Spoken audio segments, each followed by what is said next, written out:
How did you find sex after having Micaiah? I'm 3 months postpartum. Everything was scary for me down there.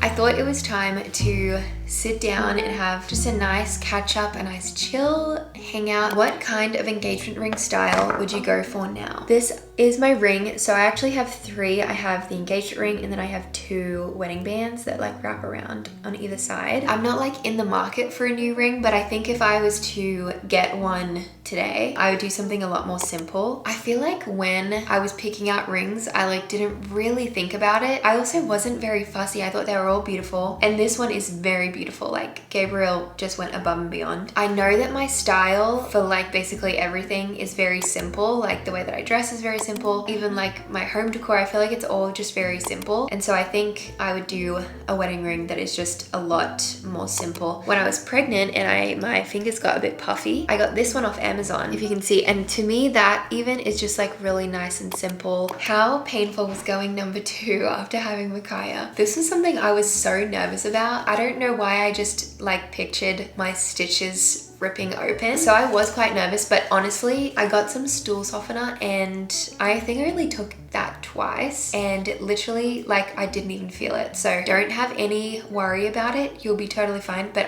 in my mind, I was like, how can it just like, what is going to happen down there? Everything just ends up healing and goes back to normal. I'm gonna finish my cup of tea and then head to the grocery store. The next question is, are periods more painful after birth? I have not had my period yet and I don't know when to expect it back. I feel like it'll come any day now. I feel like I've heard that it's like quite terrible, the first one back. I don't think I've had a period since October of 2021 and now we're in 2023. If you've had a period post-birth, please let me know what it's like. The next question is, do you shave or wax down under?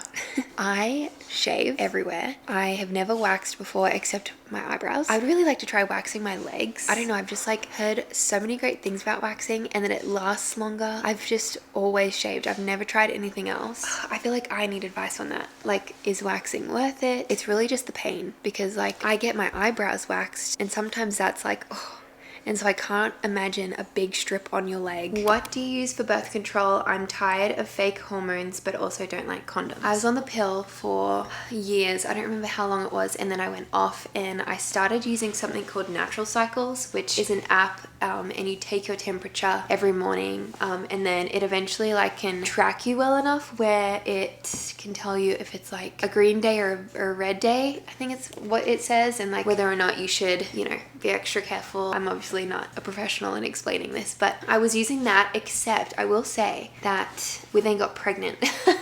So not that it didn't work. I was kind of tracking it just to track, but we were also in a stage where we were like not trying to have a baby, if that makes sense. So then I ended up getting pregnant. So I didn't use it for a really long time. I think I only used it for a couple months before getting pregnant, but I did like that idea. Might go back to that one day. How do you make friends in your late 20s other than social media? I would also love to know the answer to this question. I think social media is a great way to make friends, especially like if you find people in your community or if you're interested in the same things. I think that's a great way, but I think church is another great way if you're involved in a church or some sort of group. I think also you just need to put yourself out there a little bit, which can be uncomfortable because you all have different schedules in your 20s. You really have to prioritize and be intentional with meeting up. I wouldn't just like sit and wait around for someone else to reach out. Like, be the friend that you want in life. So be the friend that reaches out and like starts things and is like intentional that way. Have you ever had a job outside of social media?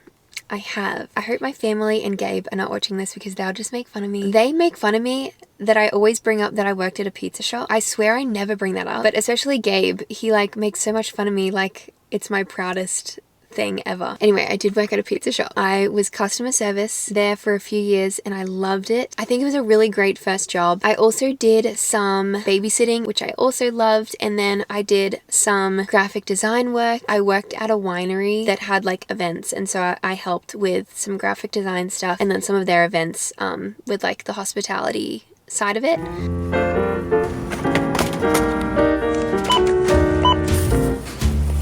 What do you recommend to someone who wants to be you on Instagram or YouTube? My advice would be, if you are starting a YouTube channel, don't start with vlogging unless you have a specific niche or some way that makes it different. I think we started vlogging back when like that's what everyone was watching and everyone was creating. I think now it's harder to grow just as a vlogger. Like if you're just going to vlog your life, I would make it much more specific. Whether you love books, whether you love true crime, whether you are great at bullet journaling or cooking or whatever it is, that would be my advice. And then also short form content. That is what everyone is telling us. TikTok reels and shorts are like the best way to grow an audience, is what we are being told right now. Do you wish you weren't a content creator or didn't have a social media following? I'd be lying if I said I never thought about that. Whenever I have some anxiety around something, if it's like some hate comments or I don't know, if I just get anxiety from our work, that is when I'm more than likely to have these thoughts of like, why am I doing this? Like, why do I put myself out there? But it's also such a dream job, and I like constantly remind myself of that I made videos when I was little for fun. I was always making and editing videos, but I do feel like being in front of the camera isn't one of my strengths. I think I'm much better at it now than I used to be, but I think where I thrive is more behind the camera and still being creative, but just in more of a like behind the scenes aspect and helping other people. Like when I see Gabe, like he thrives in front of the camera. Now having a family, sometimes I wish like I had a private account for just like regular posts. I don't wish I had another job. I'm so grateful for this job that I have, but it has like crossed my mind before. And I hope that doesn't come across ungrateful. Advice on distancing / cutting off friends without it being awkward. If it was me, I would always just like remain kind through it all. Like you don't want to end or like distance yourself on bad terms. I think it's exactly that. I think you just have to slowly distance yourself. It is awkward. I feel like that is one of the hardest things to do, especially if you're not trying to like have a conversation about it and it just kind of be like a natural distancing. I think at the end of the day, like a friendship has to be a two-way thing. If you're slowly distancing yourself and not putting in effort, they will probably notice. But I think the biggest way for it to not get awkward, even if it's literally like distancing in terms of like not texting as much or slower texting, that sort of thing, you can always just like remain kind with like your replies. If you see them out in person, I don't know, it is such an awkward thing. I don't think it's something I fully know the answer to. I'm gonna color this page. So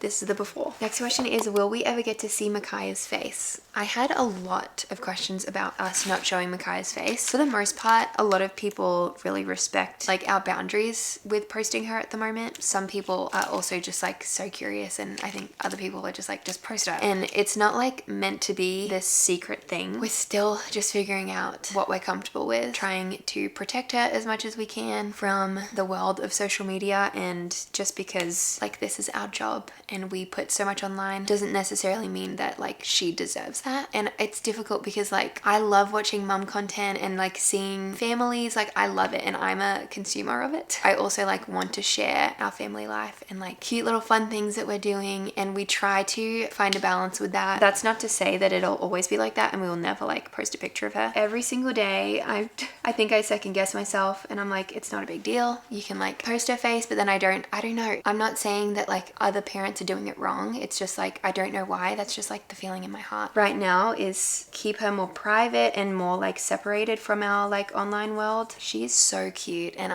like she does the cutest things and like has the cutest laugh, and it would be really sweet to share those moments, but I don't know. I also had a ton of questions about breastfeeding. Did you find it hard breastfeeding? I tried and felt like I wasn't able to. Breastfeeding in public, how did you do it? And just like a lot of questions around my breastfeeding journey. So breastfeeding for me at the start was so difficult, and I remember feeling nervous in the hospital because it was getting her to latch was really difficult. When I was home from the hospital, I had a midwife come and check on me twice, and then I also had a lactation consultant come and help me just specifically with like latching and breastfeeding, and that was really helpful and just really encouraging because it seems like 99% of women struggle with breastfeeding. So the first couple of weeks were definitely the hardest, and then things just seemed to click and it was so much easier. I'm still breastfeeding and I love it. I don't have any plans to stop yet, and everything is going really well. My supply is still going great, so I'm really grateful for that. I was talking to a friend about this recently, and I feel like it's not like talked about enough. If you're not comfortable breastfeeding in public, I feel feel like all I see is just people being really comfortable and confident with it. For me, I like still am not like super comfortable with breastfeeding in public. And I was talking to my other friend because she felt the same, and she just thought it was normal, and like everyone just, it was just like what you did. So I have a couple covers that I like that I've used in public that definitely help. But if I know I'm going somewhere and I feel like I won't be comfortable breastfeeding, I just pump beforehand, and so I'll have a bottle to feed her. And that also allows like Gabe to feed her. It allows other people to get to feed her too, which I feel like is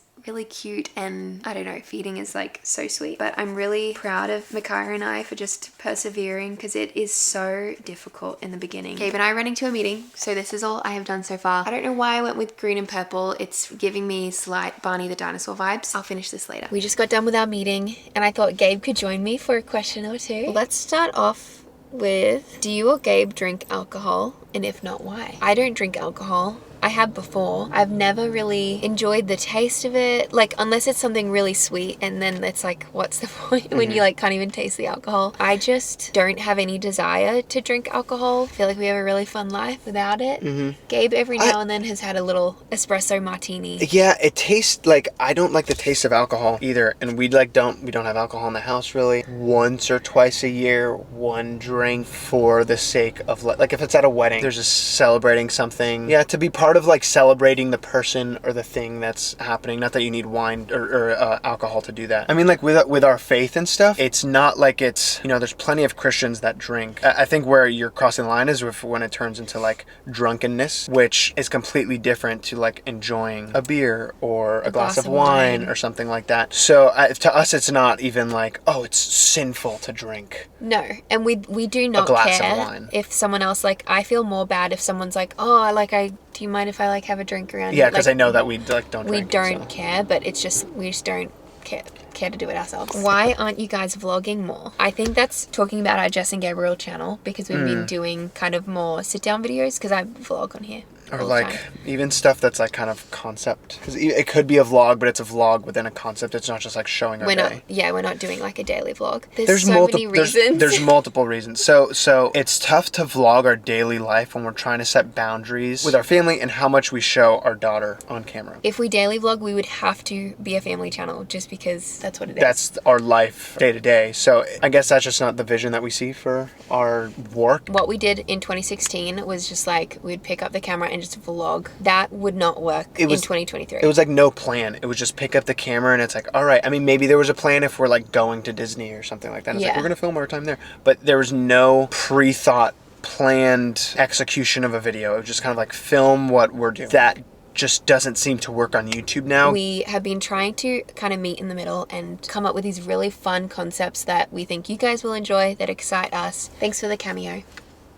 You're welcome. We've had dinner and the baby is asleep. I'm sitting in our closet. I thought I would answer some questions here. Would you ever get Botox? How are you feeling with aging? I feel like now that I'm 26, I can definitely feel and like see that I'm aging. And this probably sounds weird because I know 26 is still young. The main thing that I can notice now is that I like have more wrinkles around my eyes. And I truly think that's because ever since having Micaiah, we smile so much with her that I'm convinced that's why I have like more wrinkles, because I smile so much more day to day now that we have Micaiah, and she's so smiley, and talking with her and laughing with her. I really like taking care of my skin, and if there's anything that I can do to help my skin just stay the way it is, I will. But there's definitely nothing wrong with aging. Getting older really is a gift, and like each year that you have really is a gift. And I don't mean to make this question like super deep. I think whatever you want to do ultimately is your choice. I know that there's like a lot of preventative stuff to like freeze or whatever so you don't get wrinkles. To be honest, I know nothing about that world. I think maybe not Botox, but like if there's certain like skin treatments that are really good for your skin and stuff like that, I think that is more the lane that I'm into. What's on your TBR? Just added a couple to my list, and they are, this one sounds really interesting. It's called 8 Perfect Murders. I think it's about this killer that basically goes and recreates murders from novels. I love mysteries and stuff like that, so I feel like that's something that I would enjoy. This other one is called The Last Flight. It says 2 women, 2 flights, one last chance to disappear. Claire Cook has perfect life. Blah, blah, blah, blah. I think this one is about 2 women who happen to meet at an airport and decide to switch identities. Sounds really interesting. And then another one I have on my TBR is called Run on Red, and I think it is about 2 girls on a road trip, a rural country road, no cell signal for miles, terrifying game of cat and mouse. Yeah, they're like on a road trip and they can tell they're being followed, which all of them sound kind of creepy. I know I do read more lighthearted stuff too, but they were just some thrillers that I saw on Instagram that I wanted to add. But when I'm reading something scary